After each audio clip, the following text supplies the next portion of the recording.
Before we dive into today's intense story, a quick reminder. Over 90% of our viewers watch our videos but aren't subscribed. If you enjoy content like this, take a second to hit that subscribe button and turn on notifications so you never miss an update. And if you find this story gripping, don't forget to like the video. It really helps us out. My name is Daniel, and what I'm about to share is the most painful yet ultimately the most transformative chapter of my life. I never imagined that I would one day recount the story of how my marriage collapsed, how betrayal unfolded before my eyes, and how I rose from the ashes to reclaim my dignity.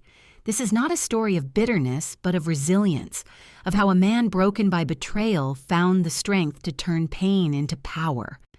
For most of my life, I believed in love. I was raised to value commitment, honesty, and loyalty. When I met my wife, Emily, it felt as if the universe had finally rewarded me.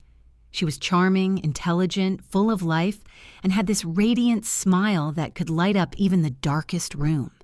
We dated for 2 years before I proposed, and within another year, we were married. Our wedding was simple but beautiful. Friends and family celebrated with us, and I was certain that I had found my partner for life. The first few years of our marriage were blissful. We traveled together, built our careers, and supported each other through life's ups and downs. Emily worked as a marketing executive, while I was steadily growing my consulting firm. We shared everything, or at least I thought we did. Looking back, I see now that perhaps I was blinded by my own idealism, too trusting, too willing to believe that love was enough to keep two people faithful. The cracks began to show slowly, almost imperceptibly at first. Emily started working longer hours. There were late-night meetings, business trips that seemed more frequent, and an emotional distance that began to grow between us. I chalked it up to work stress. She was ambitious, and I admired her drive. But soon, the little things began to gnaw at me. The way she would glance at her phone and quickly put it away when I entered the room. The vague explanations for canceled plans, the moments when she seemed distracted, even when we were together. I remember one evening vividly. We were having dinner at home, and I casually asked about her upcoming business trip. She hesitated for a moment before replying, "Oh, it's just the usual conference. Same place, same people," but her voice lacked the usual warmth. Her eyes darted away from mine, and I felt a knot tighten in my stomach. Over the weeks, my suspicions grew, but I kept them to myself. I didn't want to become that paranoid husband who doubts his wife without evidence. But the unease was consuming me. It reached a point where I found myself questioning everything she said, analyzing every text, every phone call, every excuse. The turning point came when I accidentally discovered a message on her tablet. She had left it unlocked on the kitchen counter while she stepped out to take a call. I wasn't snooping. I swear I wasn't. The message simply popped up on the screen, a text from someone named Nathan. It read, "I can't wait to see you tonight." Last night was amazing. My heart sank. My hands trembled as I scrolled up, reading more of their exchanges. Flirty messages, secret plans, inside jokes, clear evidence that my wife was involved with another man. I felt like the ground beneath me had collapsed. I couldn't breathe. My mind raced, replaying every moment of our marriage, trying to pinpoint when the lies began. When Emily returned, I confronted her. My voice was calm, almost too calm, masking the storm raging inside me. "Who is Nathan?" I asked, holding up the tablet. Her face drained of color. She stammered, trying to form words, but none came. Eventually, she admitted the truth. Nathan was a colleague, a coworker who had been assigned to her project 6 months ago. What started as harmless flirting had evolved into secret meetings and emotional intimacy, and eventually into full-blown infidelity. She pleaded for forgiveness, claiming it was a mistake, that it didn't mean anything, that she still loved me. But her words felt empty, like echoes in a hollow chamber. I wanted to scream, to rage, but I didn't. Instead, I walked out of the house needing space to process the avalanche of emotions crashing over me. In the days that followed, I wrestled with 1,000 conflicting emotions: anger, sadness, humiliation, and an overwhelming sense of betrayal. My friends urged me to end the marriage immediately, but I wasn't ready to make any rash decisions. I needed to understand how we had arrived at this point. Emily tried to mend the damage. She suggested counseling, promised to end the affair, and made grand declarations of her commitment to our marriage. But trust, once shattered, is not easily restored. I could see the guilt in her eyes, but I could also sense a lingering attachment to Nathan. My instincts told me that she was still emotionally entangled, even if the physical affair had ceased. Rather than confront her again, I decided to be strategic. I needed clarity, not more lies. I quietly hired a private investigator to uncover the full extent of the affair. What I learned was even more devastating than I had feared. The affair had not only continued, but had grown deeper. They had been seeing each other regularly, sometimes even using our home when I was away on business trips. The level of deception was staggering. Armed with the evidence, I felt a strange sense of relief. At least now I knew the truth. But I also knew that confronting her again would lead to the same cycle of apologies and empty promises. This time, I chose a different path. I began to carefully plan my response, not out of spite, but to reclaim my self-respect and ensure that Emily would fully comprehend the consequences of her actions. I started by protecting myself legally. I consulted with a divorce attorney and made sure that my financial interests were safeguarded. Emily was unaware of these meetings. I also began documenting everything, every lie, every message, every piece of evidence. I knew that when the time came, I would need a solid foundation to support my decisions. At home, I maintained a facade of normalcy. I didn't want her to suspect that I was aware of the ongoing affair. This was perhaps the most difficult part, pretending as if nothing was wrong while my heart was breaking daily. But I had a plan, and I needed time to execute it fully. One evening, as we sat together watching television, she reached out to hold my hand. I felt a chill run through me. The same hand that had held someone else, the same lips that had whispered lies. Yet I smiled and squeezed her hand gently, masking my disgust. She seemed relieved, as if she believed we were finally moving past the turmoil. What she didn't know was that I had already set things in motion. I had gathered enough evidence to not only secure my position in the divorce, but also to expose her deception in a way that would ensure she faced the consequences socially and professionally. Nathan was also married, and his wife, too, was about to receive the same revelations I had uncovered. As I sat there beside her, a calmness settled over me. The pain was still there, but it was no longer paralyzing. I had taken control of the situation. The next phase would be difficult, but it would also be liberating.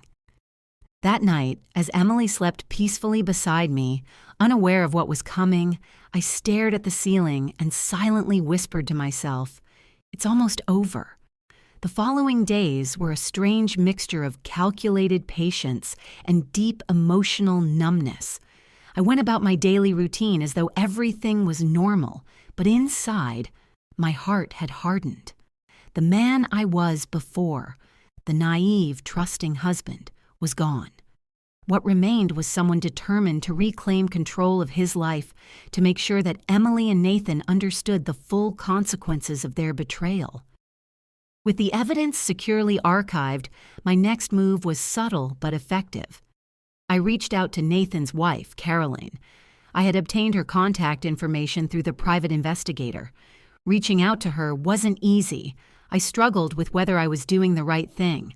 But ultimately, I realized that she deserved to know the truth just as much as I did. I carefully drafted an email attaching the photos, text message screenshots, and location records my investigator had collected. The message was respectful, not vengeful. I simply wrote, "I believe you should be aware of what has been happening between your husband and my wife. I am sharing this because you deserve the truth, as I did." Then I clicked send and waited. The response was swifter than I had anticipated. Caroline replied within hours.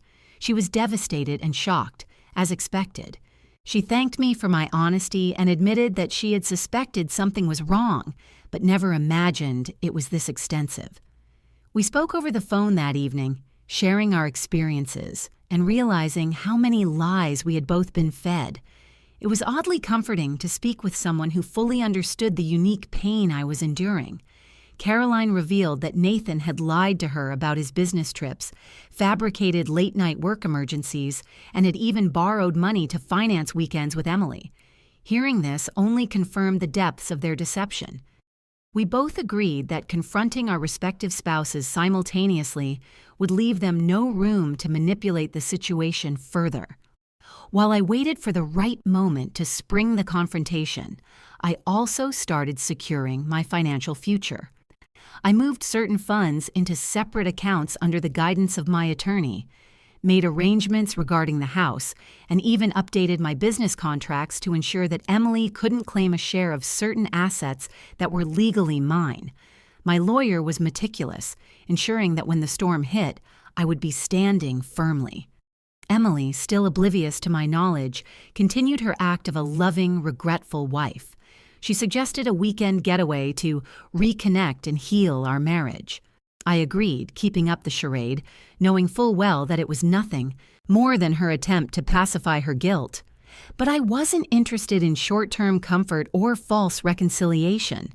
I wanted finality. The opportunity came unexpectedly one evening. Nathan and Emily had planned another secret rendezvous, something my investigator caught wind of and promptly informed me about.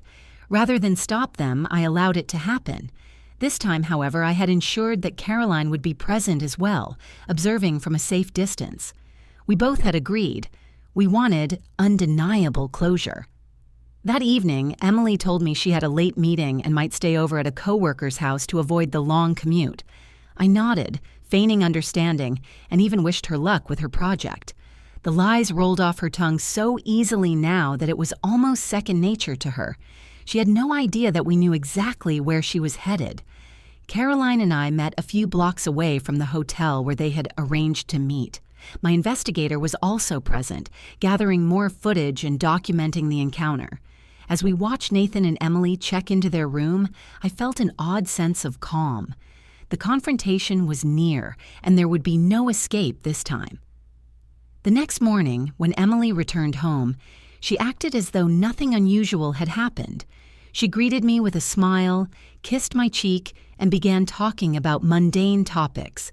I listened quietly, waiting for the right moment. After dinner, I asked her to sit down. She sensed something was off and grew slightly uneasy. I slid a thick folder across the table. Inside were printed copies of all the evidence: messages, hotel receipts, photographs, and more. Her hands trembled as she opened it. Her face turned pale. Tears welled up in her eyes as she whispered, "Daniel, I can explain." I held up my hand, stopping her. "No explanations, Emily. I know everything, and so does Caroline." Her eyes widened in shock. "Caroline? You spoke to her?" "Yes," I said, my voice steady. "She knows everything, just like I do." Emily broke down into sobs, pleading for forgiveness, swearing that she still loved me and that it was a mistake. She promised to end it, to go to counseling, to do whatever it took, but I remained unmoved. "This isn't just about you cheating, Emily. It's about months of deception, about you bringing another man into our lives, into our home, about lies that destroyed not only my trust, but also Nathan's marriage. Actions have consequences." She cried harder, but I had no more sympathy to give. The man who once would have been crushed by her tears no longer existed. The next day, I filed for divorce. My attorney moved swiftly, presenting the evidence which made the case overwhelmingly in my favor. Emily's infidelity not only breached the trust in our marriage, but would also impact her financially in the settlement. At work, news of the affair leaked.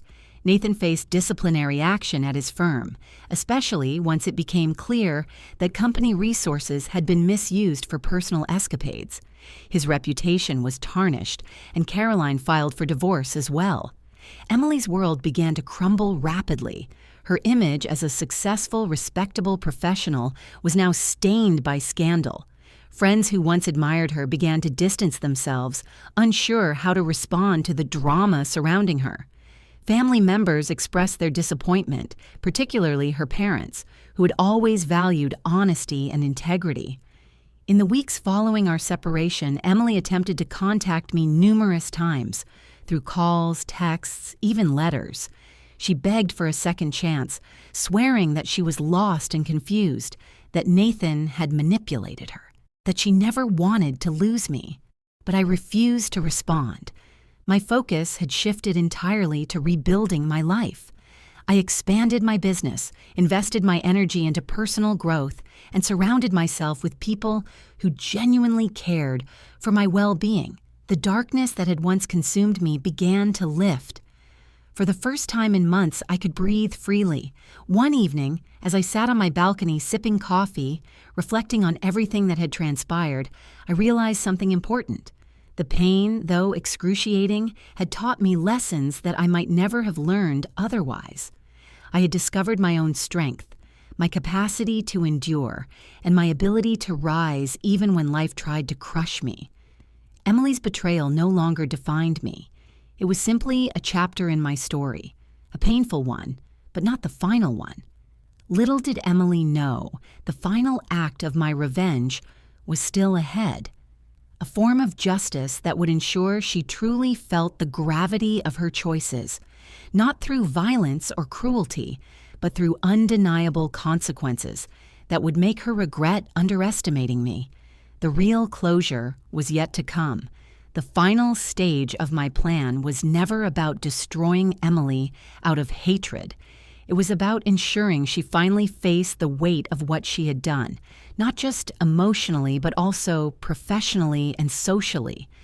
The wounds where I make sure no one else takes my silence for weakness again. It's been 6 months since the divorce was finalized. I thought revenge would feel loud, explosive, but instead it felt like peace, like finally being able to breathe without second-guessing myself. The chaos had ended, but something better had begun. My own life on my terms. I redecorated my apartment entirely. Every corner was mine. No echoes of a shared past, no lingering memories to dull the light.